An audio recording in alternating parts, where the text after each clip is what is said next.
Hello friends, I am Apruti. Welcome back to our channel plants space. वैसे तो आज हमें अमेरिलिस की वीडियो शेयर करनी थी, बहुत अच्छी फ्लावरिंग हुई है इस बार भी।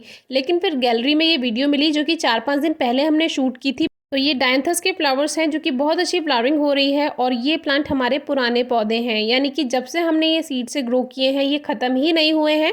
इनके बीज गिरते रहते हैं और जो पुराने पौधे हैं वो लगातार बने रहते हैं और ये फ्लावरिंग भी होती रहती है। मुझे भी ये प्लांट पसंद है और पापा को तो ये प्लांट बहुत ज़्यादा पसंद है, क्योंकि बिना किसी देखभाल के ये फूल देता जाता है। और पुराने पौधे में हर लीफ नोड पे इस पे न्यू शूट बनती है। और इस तरह से अगर आप इसको ज़मीन में लगा देंगे मिट्टी में, तो यहीं से इसमें जड़ें बन जाती हैं। ये प्लांट आप कटिंग से भी ग्रो कर सकते हैं, हमने बताया हुआ है आपको, सीड से भी ग्रो कर सकते हैं। वैसे तो ये एक विंटर फ्लावरिंग प्लांट है, लेकिन ये वैरायटी जो कि देसी वैरायटी है ये पूरे साल बनी रहती है और कभी ख़त्म ही नहीं होती, लगातार फूल आते रहते हैं। फिर जो पुराने फूल हैं उनको कट करते रहें तो ये लगातार नए नए फूल बनाता रहता है। अब देखिए ये जो प्लांट है ये, इसमें बीज भी काफ़ी गिरते रहते हैं, नए नए पौधे भी ग्रो होते रहते हैं, तो आप उनसे निकाल कर भी इसको ग्रो कर सकते हैं। अब क्योंकि ये सर्दियों वाला पौधा है तो जो ड्वार्फ वैरायटी होती है यानी हाइब्रिड वैरायटी, वो तो सर्दियों में उसको बचा पाना पॉसिबल नहीं होता है। कहीं कहीं पर बचा भी सकते हैं, जहाँ पर अगर आप उसको सेमी शेड में रख दें, बहुत तेज़ धूप से बचा कर रखें। लेकिन ये देसी वैरायटी जो है ये ईजी टू केयर है। तो ये भी सीड हमें ऑनलाइन ही मिले थे और ये विंटर सीड जो हमने सबसे पहले पैक लिया था, तो वो वीडियो नंबर 123 थी शायद, उसमें हमने आपको दिखाया था। तो उसी में ही हमें मिले थे और तभी से ये हमारे पास लगातार बने हुए हैं। तो अगर आपके पास ये वाले सीड्स हैं तो आप अभी भी इनको किसी भी पॉट में स्प्रिंकल कर दीजिए और उसमें हल्की नमी रहनी चाहिए मिट्टी में। तो ये जो सीड है ये जर्मिनेट अपने अकॉर्डिंग हो जाएंगे कुछ ही दिन में और फिर ये पौधे बन जाएंगे। रेनी सीजन में भी इसमें फूल आते रहेंगे लगातार, जो कि हमने आपको कई वीडियोज़ में दिखाया भी है।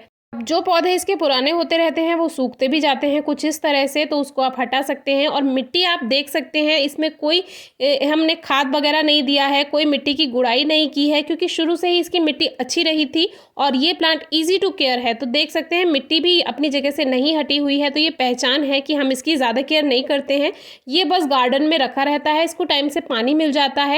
पाउडर फॉर्म में हमने इसमें कोई खाद नहीं दिया है। हाँ, अगर कभी लिक्विड फॉर्म में हम देते हो दूसरे प्लांट्स में खाद और इसमें पास में रखा हो ये पौधा, तो कभी कभी दे सकते हैं, लेकिन अभी तक हमने इसमें कोई फर्टिलाइज़र नहीं दिया और उसकी आप फ्लावरिंग देख सकते हैं। तो कोई कोई प्लांट ऐसा ही होता है, बिना केयर के आपको बहुत अच्छा रिजल्ट देता है, लेकिन हम उसको अंडर एस्टिमेट करते हैं, बिल्कुल ध्यान नहीं देते हैं। लेकिन सही में ये प्लांट मुझे और मेरी फैमिली को सबको पसंद है। और बंदरों को ये इसलिए पसंद है क्योंकि इसमें जो सीड पॉड होता है वो थोड़ा मोटा होता है, तो वो उसको खा जाते हैं।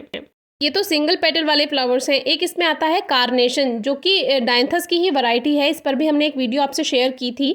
तो अगर आपको याद हो, 2001 में एक मूवी आई थी कभी खुशी कभी गम, तो उसमें लगभग 1 घंटे पे एक सीन है जिसमें काजोल अमिताभ बच्चन से माफ़ी मांगने जाती है। तो उसमें वहाँ पे कार्नेशन के फ्लावर आपको देखने के लिए मिल जाएंगे, जो कि टेबल पे एक फ्लावर वास रखा होता है, उसमें रेड कलर के कार्नेशन के ब्यूटीफुल फ्लावर्स रखे होते हैं। तो ये बात इसलिए बताई क्योंकि इतनी पुरानी मूवी है वो, और तब से मुझे वो जो कार्नेशन के फ्लावर्स हैं वो मुझे तभी से बहुत ज़्यादा पसंद है। मैंने फर्स्ट टाइम उसी मूवी में वो देखे थे और इतने छोटे पे भी वो मैंने फोकस किया था। तो इन फूलों को एक साथ देखा तो वही सीन याद आ गया। तो तभी से ही आप समझ सकते हैं कि गार्डनिंग का कीड़ा कब से, बचपन से ही अंदर है हमारे। तो इसीलिए गार्डनिंग आपसे शेयर करते रहते हैं, नई नई जानकारी भी देते रहते हैं। कार्नेशन के प्लांट्स यहाँ पे देखने के लिए नहीं मिलते हमारी तरफ, लेकिन अगर उसके सीड मिलेंगे तो इस बार मैं ग्रो करने की पूरी कोशिश करूँगी। डायंथस की ही वैरायटी है और इसी तरह उसके सीड्स होते हैं, ग्रो किए जाते हैं, बिल्कुल ऐसे ही केयर करनी होती है। बस वो ज़्यादा घने होते हैं, यानी थोड़ा गुच्छे में उसका फूल होता है, गेंदे की तरह देखने में लगता है कुछ कुछ।